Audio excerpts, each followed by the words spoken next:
Pure heart showing, I'm glowing. I radiate on the highest emotion, I'm chosen. Hi everyone, my name is Catherine A. Martinez. Welcome to another episode on the Fuel and Bloom podcast. I have my friend here, Dylan, as a special guest today. I thought that he had an amazing story and I haven't even heard the full spectrum of it. So I just thought, why not just be on my podcast and share your story with me on here. He moved with us to Bali about 1 week ago he decided before we moved to Bali, and I was like, oh my god, like yes, let's do it. And he's transformed so much since being here. So Definitely. Yeah, so I thought you need to tell your story here and just let the world know like how much of a transformation you've gone through. So Dylan, I don't know your full story, so just run me through it. True. Yeah, just run me through like the A through Z aspects of it. Where did it begin? When was your transition? And when did you decide to really transform your life? Alright, so the story would start the best when I was working or getting hired at a car dealership. And basically, the position I was filling was I wanted to get into finance. I was learning a lot about finance, and everyone recommended you get a commission-based job to grow your money the fastest. So I lived 2 minutes away from a car dealership, and it was perfect. They were hiring. So I go in for the interview. It goes perfect. We talk very fluently. It's a very chill, laid-back interview. So I get the job, and I'm replacing someone. Like I'm going into this person's desk who previously left the job because he got cancer. So he left the job. I filled his spot, and I'm sitting at the same desk he sat in. It's like foreshadowing. It's like a crazy coincidence later in the story. Crazy. So I'm working there for probably 6 months. It's long hours, like 60 hours a week. It is At a car dealership? at a car dealership. I was a salesman. Wow. It was really cool. Had a lot of great coworkers. Learned a lot about finance there, which was one of my goals. Definitely a good place for me to be at the time as far as learning what I wanted to be in. And the story gets a little crazy when one day I was just normal, just go to work, come home, go to work, come home, and I'm going to the bathroom and I noticed one of my nuts is bigger than it normally is, so that was a little shocker. And it's really embarrassing, like as anyone can imagine, to tell someone that, because it's a weird subject. Yeah. So I told my mom. How old were you? I was 21 or 22, Okay. one of the two. It was in 2019. And 2019. yeah, Oh my pretty god. fresh. Yeah, I thought it was 3 years ago. Oh yeah, a while back. Wow. Okay. Yeah, so I tell my mom, she's worried, sick, obviously, it could be anything. So I go to a doctor, just my normal doctor. They kind of like check out what's going on. He has no idea what to do, but he tells me to go see an oncologist like right away. So the same day, I'm in Santa Clarita, like our hometown, and I go to a UCLA, like right by the school hospital, to talk to an oncologist that the doctor recommended me to. And inside the room, I don't know what to expect. Like, obviously, I'm a little worried, but I went on Google. There's a lot of things it could be, so I was pretty optimistic. I just thought it'd be something quick fix. You take some pill and it's gone. So I meet with him, and he has some like insanely attractive like trainee with him in the room. Like embarrassing, super embarrassing. She's like super attractive, like UCLA nurse in training, and he's just like, hey man, drop your pants, let me see that sack. And so he's like doing his stuff. He's like, okay, well yeah, definitely not normal. I was like, yeah, I could have told you that. So Oh Lord. we have to do a ultrasound. So he takes me to the other room because he doesn't know what it is either. He just knows he needs to check it. So here I am with him and this insanely attractive nurse in the room just doing an ultrasound on my balls. And they're doing the whole thing. He's telling me like, oh, I don't know what this is, but I know for a fact we got to take it out. And I was like, what? Like, obviously that's a giant surprise when some guy just casually mentions he's gonna take out one of your nuts. So I go home, we don't know anything about it. Like, we don't know if it's harmful. All the guy says is, yes, we're taking it out. Come back in 2 days. Wow. So that was a really weird drive home, like thinking about the surgery upcoming, all that. Very, very interesting. So I get home, tell my parents. Obviously, they're freaking out. Like, why is he doing it? I was like, I don't know. He just says we need to go forward with the operation. That's all I knew. And so 2 days, like the longest 2 days ever, go by, and I'm still working too. I'm still at the car dealership. So You're still working Yes. while going through that? Yeah, well, I didn't know. I thought it was a quick in and out surgery. They and still then, hadn't told you what Yeah. was going on. yeah, I'm still in the dark essentially. So I go back to work the following days in between the surgery.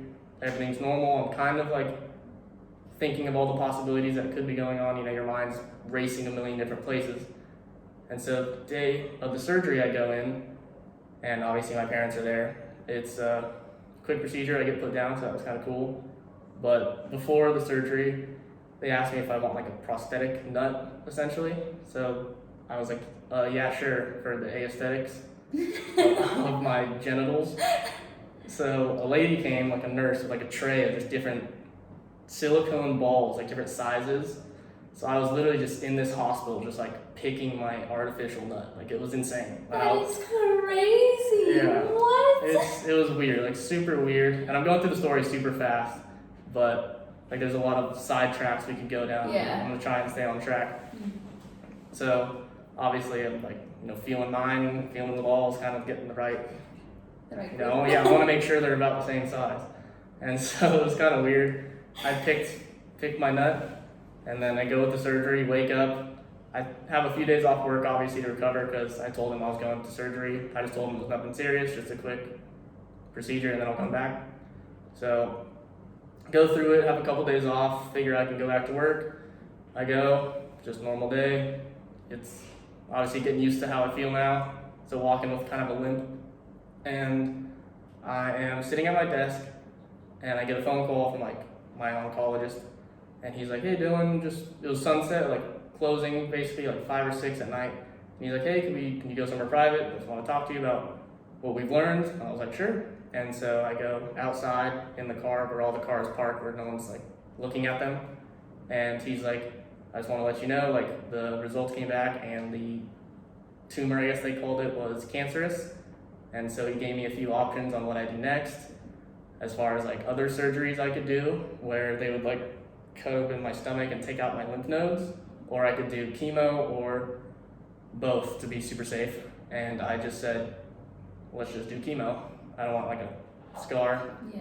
So Did he tell you what kind of like so it's testicular cancer. It was, I forget what stage. It was stage like 1D, like almost 2. Like if I would have waited a week longer, he said, the amount of chemo I would have had to take would have been doubled. Wow. So I caught it on time, and that's like a lesson within this story is don't hesitate if you have something wrong with you. Like, just swallow your pride, even if you think it's embarrassing. Go ask the doctor, because literally I would be dead if I didn't. So huge lesson there. Like, I'm not embarrassed at all, and I've had friends come to me too saying like, "Hey dude, I have a lump, like what should I do?" And Yeah. I just tell them, stop being like a baby and go figure it out, because it's way more worth it to survive, Yeah. So I go through that. I get the call, obviously, like blown away. I don't know how I'm gonna tell my boss, my parents, my friends. Like, I didn't want to go through any of that, because I'm not a very social person as far as like opening up and doing like this is big for me. So I kept it a little secret for like 2 days. Like, I didn't tell my family, didn't tell boss, because the chemo, which I chose to do, was in a few weeks. Okay. And because they wanted to give me time to like sort out everything, like sort out my job and tell everyone. So I go home like a couple days later, and I figured like, okay, obviously I'm gonna have to tell my parents. I can't just hide this forever. And so I tell my parents, I was like, had the paperwork that the doctor sent me, and I was like, "Hey, just an FYI, I have cancer." And my mom and dad just like, obviously they're like, "Shut the fuck up, no you don't." And I was like, "Yeah, I swear, the doctor called me." And so obviously they're crying, because that's your child. Yeah. It wasn't, like I wasn't afraid of dying, like I never was throughout the whole process, like I was okay with whatever the outcome was. And so I tell my parents, they're freaking out, obviously, a million questions.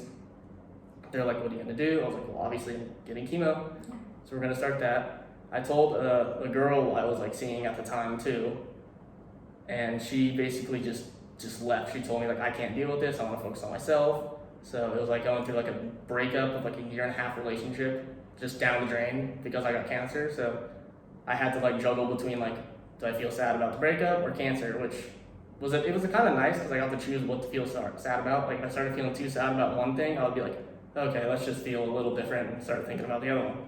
So I got to like choose my sadness, which was kind of nice. So you were in a relationship with someone for 1.5 years.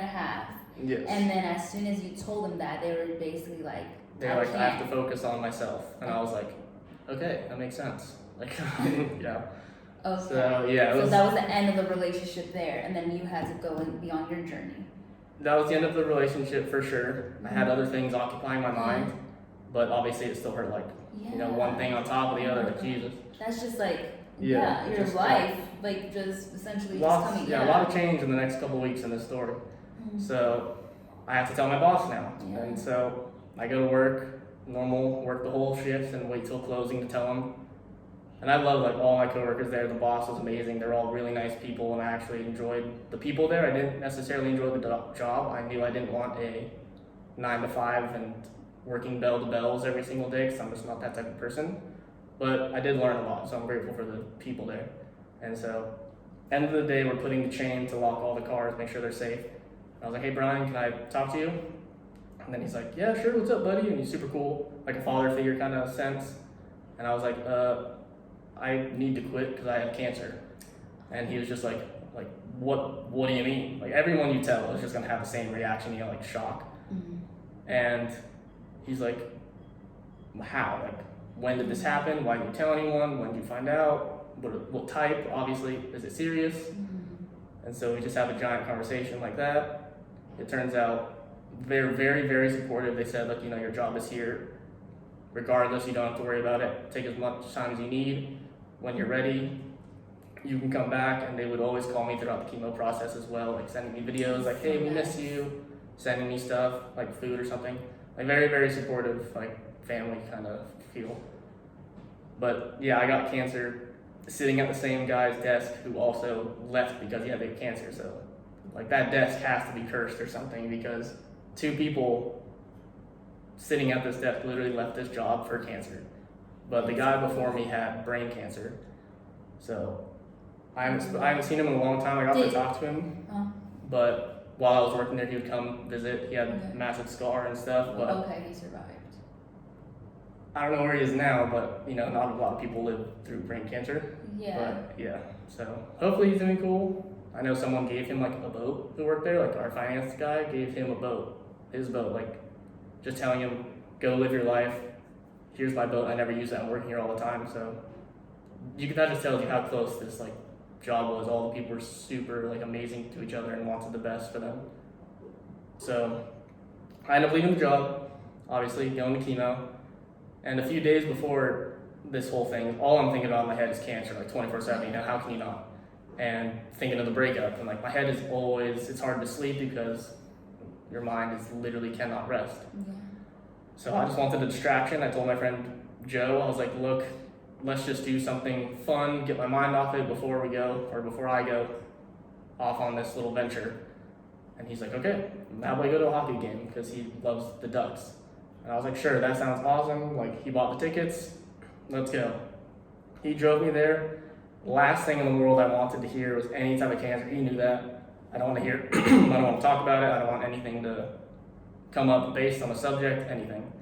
And so we're in the parking lot. We're both just like walking to the front. And there's a bunch of like stands and booths and all that stuff. And we walk past them, like not really paying attention to it. Then we go inside and like on the, when you open up into the giant little rink, and there's the TV. What's it called? I forget what it's called. Like the 4-sided Yeah, the TV. screens, yeah. Yeah, and on the screen, it's literally projecting like hockey versus cancer. So it was like the entire fucking place was a charity event for cancer. And it was... That is crazy. Yeah, so, and he swears that he didn't know that was happening, and I just told him like, there's no way that's just a simple coincidence. just like me sitting in the guy's desk. It's all these little weird things that line up, and he was just like, I swear, I'm sorry. And I was like, it's okay, this is still, it's something at least I'm out of the house, you know? And so we're at the game, just kind of laughing it off because I have a kind of dark sense of humor. So it was refreshing seeing someone like try and like get my mind off of it. Yeah. It was a good game. They had the little kid speak about his little chemo time. Yeah, his chemo journey, I guess you could say, in the middle of the rink, which kind of made me think like, oh my God, I'm about to go through this tomorrow.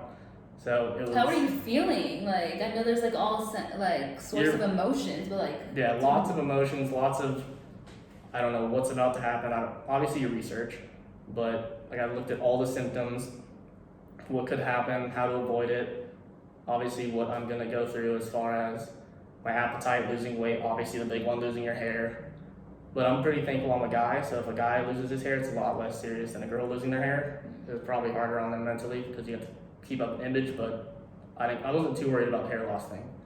So going through chemo, the first day I show up, obviously just shaking like crazy, and I had to be there for 8 hours a day for like 1 week, and then every other day for like 4 hours for a month while they do the IVs and stuff. So what is the chemo process really like? So you walk in, they'll put you in like a really comfy chair, like a movie theater style, like lazy boy. You could rest because you're in there for a long time. And there's a bunch of other people in the room. I was the youngest by like 25 years. Like the next youngest person was probably in their 50s, you know? So I had like no one to relate with in that kind of sense. But I definitely walked around and talked to everyone like, hey, what kind of cancer do you have? And just, you know, start conversations because you get really boring. You can only look at your phone for so long before you start to get nauseous because it's, you know, the chemo. A lot of the symptoms are like your ear starts ringing. Obviously you throw up a lot, or I did. Like my starting weight was 160 and my ending weight was like 110. So, and in a month. So I was not eating whatsoever through the whole process. But I was pretty optimistic about the whole experience. Like I never thought I was gonna die. Like again, so I think that was good for my mental health, just staying strong essentially. And then friends would come and visit, obviously family would come. They would always try to bring food, but you don't want food when you're eating or going through chemo. Like someone brought me sushi and I threw it up like in the place, but I still wanted to try it because I like sushi. You mentioned earlier that you were never afraid of death. And like even now you're saying like you never thought you were going to die, but you were never really afraid of death. You were okay with both outcomes, whether you survived or whether you passed. Yeah. Like most people would be like, oh my God, like I don't want to die this young. You're like 22, like what is it, 20? 22-ish. 22. 21, 22. Yeah, 21, 22. So at that age, so what made you like really be like that accepting of death as such like a I've young always age? been like that. I've always had like, there's so many ways to die. Like there's TV shows about 1,000 ways to die. So obviously you could die. So I just don't see the point in being afraid of it. It's rather be excited for whatever's next, and whatever your beliefs are, that could fuel you for having that mindset, you know? So it could just be, I used it to cope with the whole process. Okay. And so yeah, I was going through chemo, talking to all the nurses about my breakup, and they were super like supportive. They were like, you know, that bitch, oh my God. Like they were actually really funny to talk to. Yeah. And the doctor was amazing. He was very, very funny. He had like the same sense of humor as me. Like we were making, I forget who the cyclist is. It's like Lance or Neil. I forget which one landed on the movie and which one rode a bike.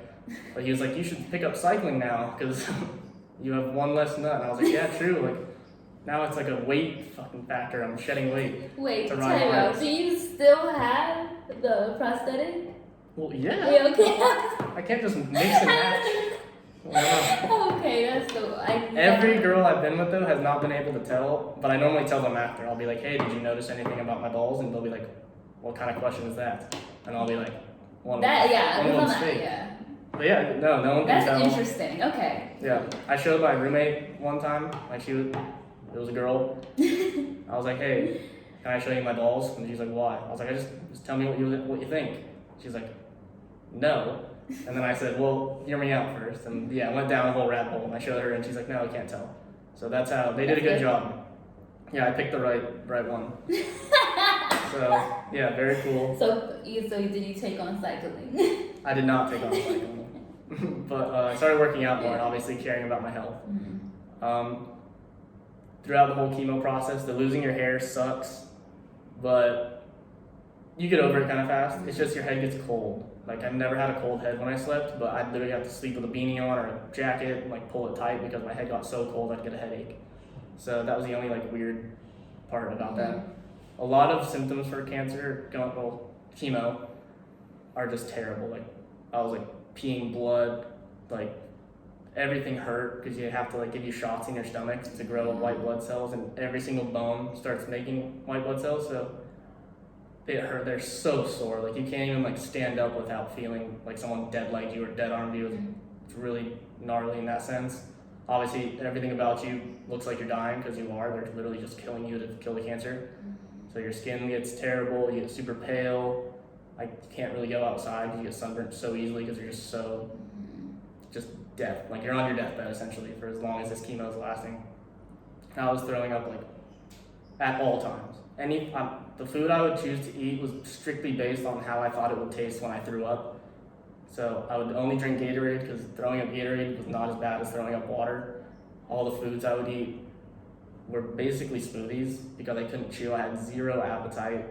I tried CBD and that actually helped my appetite a lot. I'm not into like smoking or anything, so I just did the little tongue droplets. Tasted like absolute shit, which would make me throw up, but then after I was done throwing up, I would have a little bit of an appetite, so it would like save me there, I guess. You started gaining weight? No, just losing weight slower. Okay. Wow. But now I'm all good, back up to my normal weight where I should be. So how long was that? Like, how long was your cancer journey or chemotherapy journey? So chemo was about like a month straight. Okay. And then I actually had to stop early because the doctor was like, look, you can't handle this, your body reacts terribly. And I was like, yes, I agree. And he basically told me, I'm pretty sure we got it. Like, whatever we're aiming for, whatever we're trying to kill, we're for sure killing it. So that was cool. Like, I got to stop early because I absolutely hated it. The IVs were terrible, like putting 3-4 different bags of IVs in your body. And they would do this saltwater flush when they changed each bag. So they would like pull out a little bit of your blood and then push in salt water. Oh my god. Yeah, to clean the IV entrance. And you could taste it the second the salt water hits your bloodstream. For some reason, your whole mouth just tastes like you swallowed like beach water, which is very interesting. So that was one part. After the whole chemo came remission, and that's where your hair really starts falling out. Honestly, it takes about like 3-4 weeks for your hair actually to start falling out, and you lose like your eyebrows, every hair you can imagine. Like, even, I don't know if I put them now, but I had like a little final cut shadow and it would fall out. Like, a friend could literally just walk up and do this and he'd have like all my hair on his hand, or same with your hand, like this, you could pull and you'd have like a clump, because I had pretty good long hair at the time. Oh my god. So it was weird. I remember taking like my first shower once my hair started falling out, and I did the whole, with a towel. I had like bald spots and I looked like I belonged in like an insane asylum. So I ended up just razor blading my whole head just to feel a little bit normal, like have some kind of theme, like a cancer Johnny Sins kind of look. And it felt good to have no more hair actually falling out. And I went to a party on Thanksgiving, and everyone there shaved their head and let me shave it just because. That is so sweet. Like, it was all family, friends. There was like 10, 20 people who just, one, because they shaved my head, and after they could tell I was a little butthurt that I shaved my hair. So they all sat down and let me just fuck them up, essentially, like mess up their hair. So it was really nice and really touching, and that obviously gives you hope and makes you like happy, and it felt really good at the time because I felt really bad for so long. During the whole remission state, I would say I really focused on learning a skill that would make me finally be able to do something that I truly love to do, because I obviously wasn't going to go back to working at the car dealership because of the job itself, not because of the people. I wanted to do something I've always wanted to do, and I thought, okay, enough excuses, enough waiting, just do it. If you fail, I can always just get a ticket, come back home, and start all over. And that's kind of how we ended up here. Like, that's the start of how this journey and how I ended up here began. I started learning how to bartend because I thought I could bartend everywhere around the world. I started learning how to invest because I did like the thought of just sitting in my room and making enough money to live off. So I went to bartending school while I was still bald. Like, I was still basically going through the remission stages. No more chemo. I was slowly gaining weight, but I wanted to get out of the house and have some sort of a goal that I could work towards. So I go through that, passed, end up getting a job at the Hyatt Hotel. And Valencia? yeah, Wow. so every job I had was like 3 minutes from my house. So that was cool. And I always saw coworkers from the car dealership because they would host events there and they would all come over, say hi. I would go visit because they were so awesome. And I'm learning how to bartend. I'm thinking to myself, looking up where in the world I can go to bartend, visas, whatever. And COVID hit and I got obviously let go from the hotel industry because everyone did. Wait, so when I met you, which was like around 2020, Yeah. that was like a year, like a Probably year, a a year year. ago, you had just gone through Yeah. like your cancer and chemo journey. Yes. That is crazy. I thought, because like I knew a little bit about that. It's hard to hide. Huh? It's hard to hide. A lot Yeah. of people just label that as who you are now. That's why I don't really like to talk about it. I don't want to be known as like, hey, you're that kid who had cancer. Yeah, Yeah. I do other things too. Yeah, I thought like I only knew because you had told DJ, and then DJ, my boyfriend, and and then he had told me, and that I had met you, and then that was that. Yeah. Yeah, so I didn't, but I had the idea that this happened like years before. I didn't know that it just happened a year prior. Yeah. Pretty. That's I got over it crazy. pretty quick. I'm not one to dwell on the past too much. I kind of like to be more excited about the future. So I never bring it up. I don't really care to talk about it. If someone has questions, like they're about to go through like all the process, for sure, 100%, I'll answer all the questions you want. But I'm not just gonna bring it up at dinner. You know. Right. That's not who I am. Okay, so 2020 hit, COVID, then you got laid off. Yeah, as laid off. everybody did in the. Yeah, in the hotel industry Okay. that I was in. So I turned to just strictly focusing on investing and making money online because that's all I really could do.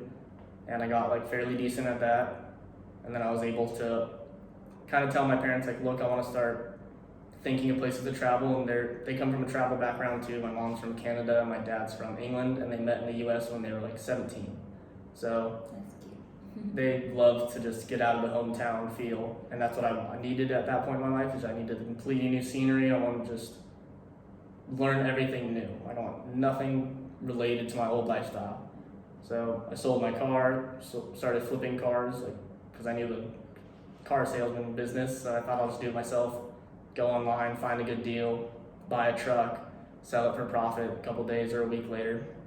Got pretty good at that. Flipped like 11, 12 trucks. Had a good chunk of savings, and I was just looking for an opportunity to leave and travel, leave everything behind. Obviously, still stay in touch a little bit, but I wanted a completely new scenery, and that's how we ended up in Bali. Because That we is met crazy. DJ, Yeah. or I met DJ on a Mammoth trip. We were going snowboarding, the whole crew, and he showed up. We just got to talking. You and guys reconnected because Yeah, you knew him before, right? Yeah, we knew each other in school, and then it's been a while. Mhm. Reconnected. You know, what are you up to? What have you been? All those kind of questions. Where are you going? And he mentioned he wanted to travel. And I was like, so do I. Like, I'm sick of this place, honestly. And then I forget how it got serious, but I think we met up one day Yeah, you at came his over. house. Yeah. At your house. Mhm. And it was just like, we want to move to Bali. And I was like, I'm so down. I've seen that on YouTube recommended a lot because that seems like a very good place to start traveling because cost of living's cheap, it's beautiful, has just like everything a new traveler and experienced traveler could want, honestly. I highly recommend it if you have this kind of travel desire, travel bug. It's a great place to start. Bali, yes. Yeah. For long term, for sure. Yeah, definitely. Mhm. And I think that's it. It came with a lot of little lessons along the way. Like I could talk to like 3 hours about this, but I don't want to. I don't want to take up a lot of people's time. But the main lessons would be like you really know who are your day ones, like who actually care about you when you're going through cancer. That's kind of cool. I got to weed out the fake ones, like who showed up, who didn't, who texted, who didn't. I got lucky. Like if I never got cancer, the girl I was with might still be in my life, and I don't want anyone like that around me. You know, like what if I had a problem 15 years from now, and then you find out that she's like, hey, nah, like you sort it out. Like, peace out. Yeah, peace out. So I'm really happy right now, like super happy to just, I know everyone in my life currently are real friends who will be there when I need them. and that's a good feeling to have. My family was super supportive through it. Yeah. From all walks too. I have lots of family in like England, Germany, Spain. They all reached out, sent cards, called me. It was cool. I got to meet like a lot of family I didn't know exist because like no one lives in the U.S. Yeah. Like all my family is somewhere else, which I plan on traveling to where and meeting all of them honestly. Once we can travel a little easier. Yeah. Oh my God. I just think it's incredible how everything was just lined up perfectly. Yeah, a lot of coincidences, Yeah. a lot of weird just scenarios that I Yeah. never thought I would have to do. Yeah. And then not even that, it's just you like meeting some, like what are the odds of you meeting or reconnecting with an old friend? Like that person saying, hey, like I'm planning to move across the world, you Yeah. know, and then you're like, and you had been looking for that one opportunity. Yes, definitely. And then it was just given to you. Yeah, 100%. So- None of my really close friends at the time were down. Like obviously I would talk about it and be like, yo, would you be willing to do this? And it always comes down to some random excuse, like, you know, I have to save up, I have to do this, I have to do that. And I was looking for someone who was just, yeah, let me sell my couch and let's just go.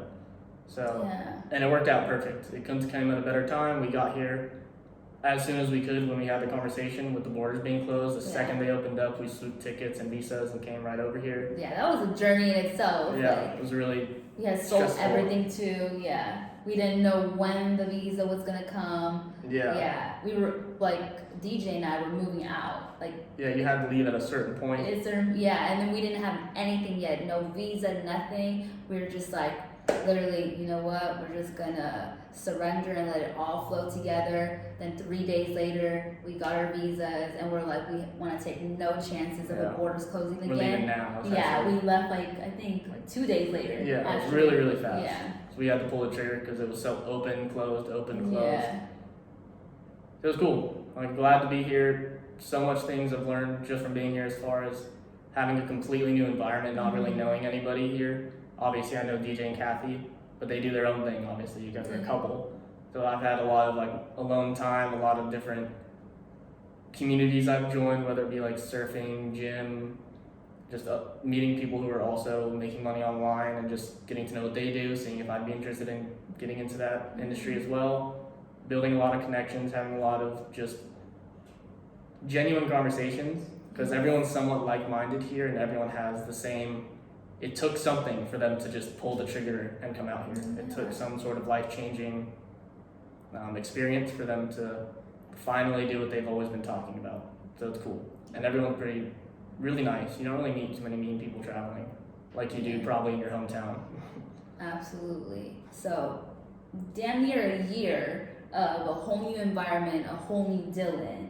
So, 100%. how do you think that has assisted in your growth and your transformation? Moving to Bali Moving or to moving Bali. out of your hometown. Yeah, taking a leap of faith with people like you barely even knew. To be Yeah. honest, you just reconnected with DJ. You Yeah, we had just reconnected. Met, yeah, you had just met me. So, and then being in Yeah. a whole different new environment, didn't know anyone. So, Yeah. how has that really played a part of your growth? You definitely get to know who you are based on Yeah. situations you get yourself into. Like whether any problem you have to solve here is essentially on you. So I got to learn how good I was at problem solving skills. Dealing with language barriers was really interesting. It's a good, see how you react to that. You could get really stressed. You learn a lot about patience, especially in Bali. That's more directed literally just to Bali. Things are really slow paced here. I learned that routine is very important for me. I need a good routine. I don't like to get caught up in like a lazy lifestyle because that is very easy to do here too because the cost of living is so cheap. You don't feel like you need to push yourself, so you need to be on top of that while you're out here. Is just keep your eyes on whatever goal you have and then keep moving toward there. Don't take a lazy 2-3 months off because I know a lot of people who have that story. Because you could retire here making $4,000 or $5,000 passively a month, you know, and you'd live like a king for the rest of your life. But you do learn a lot about spirituality. That's a very big community out here. Mental health is huge all throughout my journey as well. And I came here to reflect was another big reason to come to Bali. Like being in my own room for so long, having just be able to think about my past and kind of analyze what I did, how I should have done things. I was pretty proud, honestly, of like how I handled my past and how I handled that whole situation. I wouldn't say I did too many things wrong. Obviously, hindsight's 2020. I could have done a lot of things different. That probably would have led to me getting a few things done quicker, faster, whatever. But all in all, I would say I'm proud of how I dealt with the whole cancer, the breakup, just knowing my worth. Obviously, I learned so much about like what type of person I want to be with and what kind of core values I want them to have. So that was a good lesson in itself, the breakup. Cancer, obviously, I learned a lot about nutrition, eating, mindset, because I do think my mindset was really strong during that whole ordeal. Like I was making jokes with people while throwing up. I was making jokes with my doctors, like making them laugh. And they would always tell me like, you're the only person who's made me laugh when I told them they have cancer. And I was like, that's kind of a cool compliment. You didn't let it break you. I feel No, like, definitely not. and I think that I would assume that really helped you on your healing journey Yeah. of that. Yeah, God, let me know what I can handle, and nothing seems too hard anymore. Like if I get a cold, it literally I feel almost normal, because like obviously you compare your your current situation to past experiences. So naturally I would compare having a cold to going through chemo, and it would feel like nothing. Or I really just learned I can set my mind to anything, and Right. eventually I'm gonna achieve it. Yeah. Whether it be like learning lessons on the way, it's like living life on like easy mode after going through chemo and then getting a cold or getting some mental checks. The breakup and cancer is pretty huge on your mental health, and now I'm Absolutely. thinking positive is huge. Pretty easy for me to do now. Yeah, just know nothing can really break me, and I'm pretty stoked about that after that whole journey. Yeah, and just to clarify, you're 100% cancer free. Yes, I'm cool. So I assume the doctor told you like everything's fine, like chemo work, remission is perfect, like you're cancer free. How was that moment for you? You do a lot of blood tests. So I would do like a MRI, like chest X-rays, every 5 months, and then I would do blood tests every like month. Just go in, get a quick little small vial of blood, and then they would tell me like, hey, everything's looking normal. You do that for like a year, 2. They recommend 5 years, but I left to travel before then.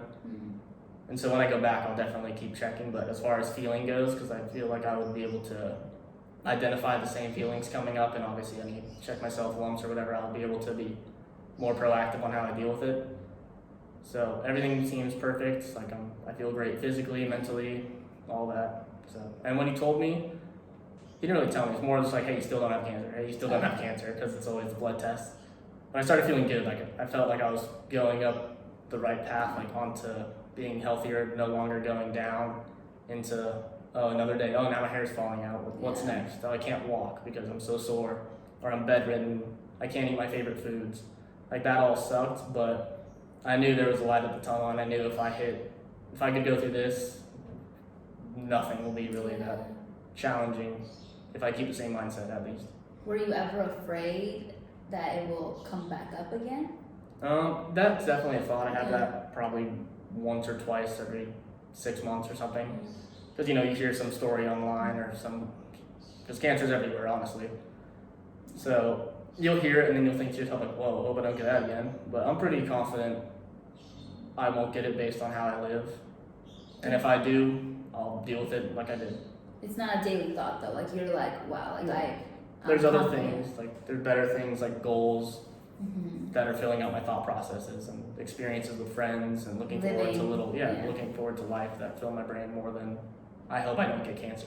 Wow. Yeah, that's a journey in itself. Like first your health journey, and then like your relationship journey. Like not even just like romantic relationships, but like figuring out who your true friends are, like who's there for you.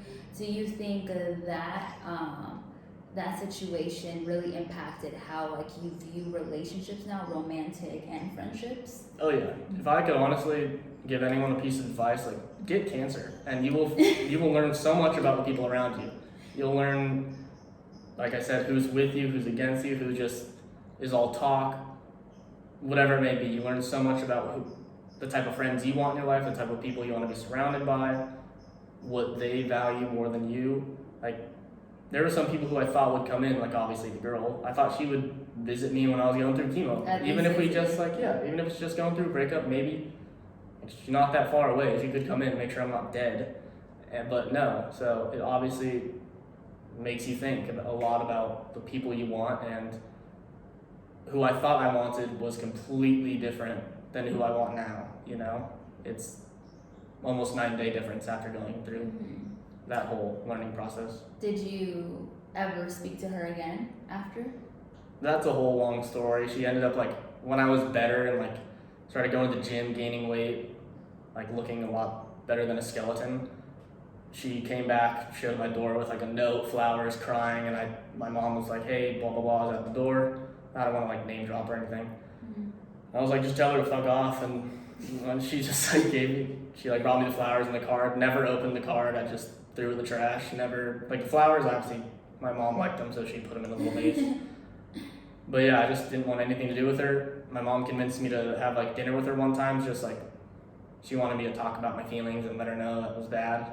And I was like, whatever, fine, I'll do it, because To she forgive thinks and let go, yeah. Yeah, she wants me to have like a more healthier outlook toward it and not just hate someone the rest of my life, at least tell them why they did something wrong or how it affected you. And I was like, okay, I know I'm not getting back together with this person, so whatever. And I just had a conversation, told her I was doing amazing, and she wanted to like get back together, and I was like, are you fucking nuts? Like, there's no way. So yeah, I didn't get back together with her, obviously, and I've kind of been single ever since, because it's more fun, in my eyes at least, to just get to know who I am and put myself in different scenarios that I can learn about myself than to get to know somebody else right now. Like, I'm still learning so much about myself, and I'm kind of addicted to that more than I'm addicted to a relationship, or more than I want a relationship, I guess. Yeah. Did that change your perspective on, like, you know, like, you're obviously a year and a half is a lot, like, to share in a relationship. So your mindset change on that, in terms of, you know, like, why give myself to someone right now, especially if you don't know if they're going to be there when shit hits the fan. Yeah. So might as well pour all that energy into myself. Yeah. And then figure out my life. Yeah, instead of searching for somebody, I could just search within, you know, learn a lot about who I am rather than chase someone who is going to give me whatever emotion I'm looking for. I could just find it in myself. Like, whatever validation you're looking for, you could just come to terms with whatever. Start to love yourself more. Everybody says that, and it's pretty true in my experiences, at least. But I'm still open to relationships. I'm not 100% against them. I don't have any bad blood with relationships. I still think I'll get married and have kids eventually. Actually, I don't know if I can have kids because of the chemo thing. I was supposed to do like a little sperm sample for the doctor, but I didn't want to know that at the time. So I kind of just treat it like I can because I don't want to mishap, but I'm not entirely sure yet. So obviously, whenever I date some girl, we'll have a conversation. Yeah, it'll come up. Are you at that point where you do want to know whether you can or cannot? I don't really care. I would adopt if I can. Like, it would not. If I found out I couldn't have kids, it does not matter to me. There's tons of kids that want families, so I would just help one of them out. It's not a big deal at all. But you definitely are the type of person that you see yourself long term getting married and having a family in some way. Yeah, definitely. I think I'd be a cool little dad and have a funny little son or daughter. And as of right now, are you like, do you feel, since your journeys, like both, like in both aspects of relationships and health wise, do you think like, are you more on guard on as far as like who you call your friend, like who you decide to like have a relationship with, like the kind of lifestyle you lead? Like, are you more like, okay, this is how I'm gonna do it, like more strict within yourself? I wouldn't say I'm on guard. I'm on guard, but I'm definitely open. Like, I'm always gonna give people the benefit of the doubt, but I am gonna take steps to not get myself in certain situations that I've been in the past. I don't have a negative mindset toward people. I just would obviously be a little cautious. I guess more cautious, obviously, because it just makes sense. But yeah, I'd still say I have a healthy outlook with people and still trust people. But it's probably a little harder to earn the level of trust I had before with people. Yeah. But I think that's healthy. I think that's normal. I think as you grow naturally, you don't have to go through some giant, crazy experience to learn. You should be a little on guard with your emotions or heart. You should kind of grow, kind of protecting yourself. Like, if you're in order, you can start helping other people, but don't let somebody infiltrate your life and then start bringing in a bunch of drama, bringing in a bunch of nonsense that get you off your path, and you don't even realize it until you're like, wow, it's been 6 months and I haven't done anything on the way to my goal because for some reason we can't decide where to eat or something like that, you know? Yeah, just making the conscious choice of hanging around with like-minded people that only bring you light and inspire you to really chase after your goals and create your life however you want. Yeah, I think that's huge. Like, that's the key in any kind of aspect. Friendships, like romantic relationships, family, anything. Yeah, I true. feel like. Even if someone's family, you should still not let them walk all over you, give you a lot of drama.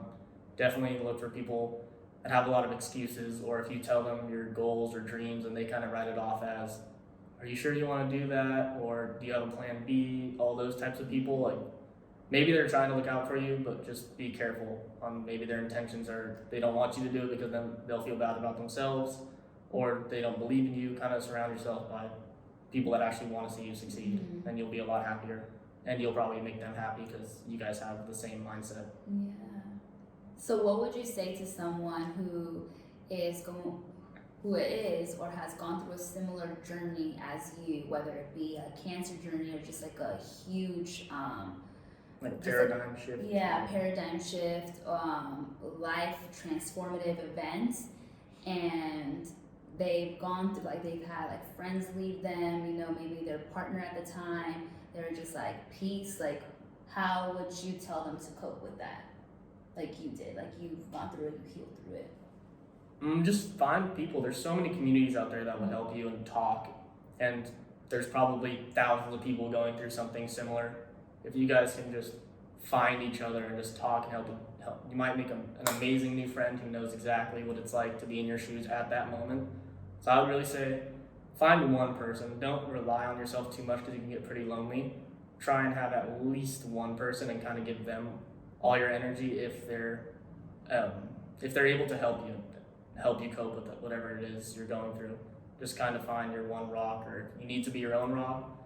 You'll eventually get somewhere better. So keep thinking and visualizing that better version of yourself, because eventually you're going to get there. The bad times will end. It'll only get better every day, and eventually you won't even remember what it's like to be in that dark place. And you'll probably never get there again because you'll know how to avoid it. So just the cliche of just, it always gets better, you know? And it really does. And what would be like your like self-care, or for lack of a better word, self-love tips to just keep that maintenance of taking care of yourself and making sure that you're growing at a rate that's like best for you? I would say, like, recognize how you feel in situations. Like, probably your emotions are telling you that you don't like whatever it is you're doing. If you don't like your job, well, then invest some time into learning about something you like so you can leave that job and get into a better industry. Just read yourself, essentially. Just be more conscious and self-aware of what you're doing and how it affects you. Like, everything has a reaction to your choice. So if you decide to sit inside all day, you'll probably have some consequences to that, you know? So just choose better things in the direction that you want to go in life. If you want to be fit, you should probably go to the gym or eat a little healthier rather than just on your computer researching how to be fit. Just go right that second. So what are you now doing toward, like, your steps towards the future to continue to be the best version of yourself? What are you looking forward to? Breaking some mental barriers. I hate talking in front of cameras. Like, this is absolute hell for me. But I'm doing it. But I'm he learning. did it. Yeah, Yes. I'm getting better at it. I'll learn to like it. So just anything to get out of my comfort zone and learn how I deal with situations is fun. Just recognizing where I need to grow, and don't beat myself up if I am not at a certain place as somebody else. I'll get there at my own pace, and I'll probably be better in some other areas than somebody else because I put more time into whatever it is I was focusing on at that moment.